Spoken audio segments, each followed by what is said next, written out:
Bonjour et bienvenue sur gcompris.com. Alors l'objectif de cet exercice, c'est de s'entraîner à calculer le volume d'un pavé droit. Donc maintenant, comme d'habitude, appuyez sur pause, essayez de faire tout seul cet exercice et on se retrouve juste après pour la correction.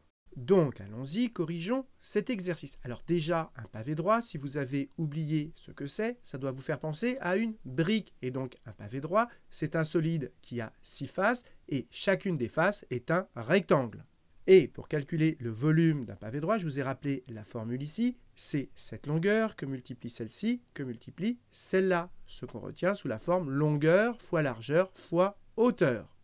Donc ici, on nous dit qu'on a un pavé droit et là, on a ses dimensions. Alors faisons un petit schéma pour bien visualiser la situation. Donc je fais un pavé droit à main levée, voilà.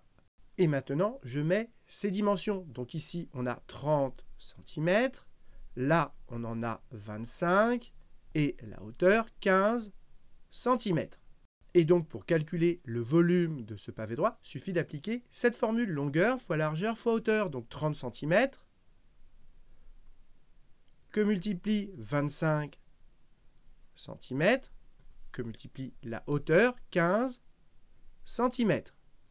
Maintenant, avant de calculer, on vérifie que tout est dans la même unité. C'est le cas ici, tout est en centimètres, donc on peut bien attaquer le calcul.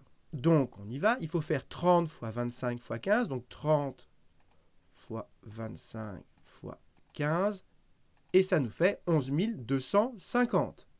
Et maintenant, il faut rajouter les unités, et quand vous multipliez des centimètres avec des centimètres et encore avec des centimètres, eh bien, ça fait des centimètres cubes. Et donc, le volume de ce pavé droit, c'est 11 250 cm3. Passons à la question B. On nous demande d'exprimer ce volume qui est pour le moment en centimètres cubes, de l'exprimer en décimètres cubes. Alors, ce qu'il faut avoir en tête, c'est que quand on change d'unité avec des volumes, qu'on prend l'unité juste en dessous, eh bien, elle est 1000 fois plus petite. Et donc, ça veut dire que dans un décimètre cube, eh bien, on peut mettre 1000 cm3. Puisque 1 cm3, c'est 1000 fois plus petit qu'un décimètre cube. Et donc, ça veut dire que pour passer de décimètre cube en centimètre cube, eh bien, regardez, pour passer de 1 à 1000, il faut multiplier par 1000. Et donc, dans l'autre sens, pour passer de centimètre cube en décimètre cube, eh bien, on divise par 1000.